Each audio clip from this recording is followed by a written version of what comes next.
oftentimes find that guys don't quite know how their business clothing should feel.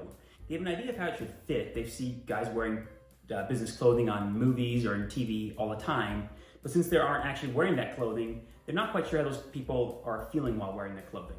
And so those are two different things of how things should fit and feel. I've already covered how things should fit in other videos. So today I want to focus on how you should feel when wearing suits or sport jackets. So let's start with why we might put on a suit or sport coat in the first place, right? Most guys aren't putting on a jacket to go shopping at Lowe's. They're not putting on a suit to watch football on a Sunday afternoon. They're putting on a suit or a sport coat for a reason. It's to go to a certain meeting, a function, maybe a wedding or a funeral. So if our goal is to look different for certain occasions, we might expect to also feel different in those occasions as well. So I have with me my business partner, Thomas James, and he's gonna help us out here with the aspects of how a jacket should fit on you and feel on you rather. And the different aspects are how it feels through the sides when you have it buttoned, underneath the armholes, and then the third and fourth would be how it feels through the chest and then across the back. So starting with how it feels when you have it buttoned. It should feel very comfortable when you have it unbuttoned. And when you have it buttoned, you might feel just ever so slight tension, but not much. If you have it at all, any tension through the sides, you're gonna start to get pulling across the button, which is not a good look. Second is the armholes, and this is what I think guys notice a lot when they first put on a well-fitted jacket, is the armhole is gonna be higher than what they're used to. It's gonna feel like it's up in the armpit, but there's a purpose for that.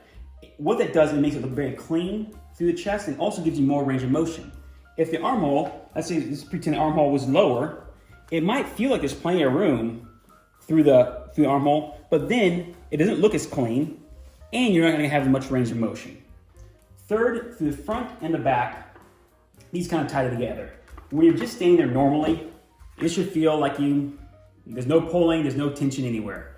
But as soon as you start moving, you should expect to feel some resistance. If there was no resistance, it means the jacket is way too big on you. So for example, here we have Thomas when he puts his arm forward, or when he not has his arm forward, you can see there's some slack here. As soon as he starts to move, that slack goes away. That's totally normal. If there was enough fabric here for him to be able to give somebody a bear hug, to be able to reach something from a high cabinet, that means that when he's standing normally, it's gonna look like a wrinkled mess. And again, the purpose of him wearing this is to look sharp, not to be as comfortable as he might expect to be when hanging out in other situations.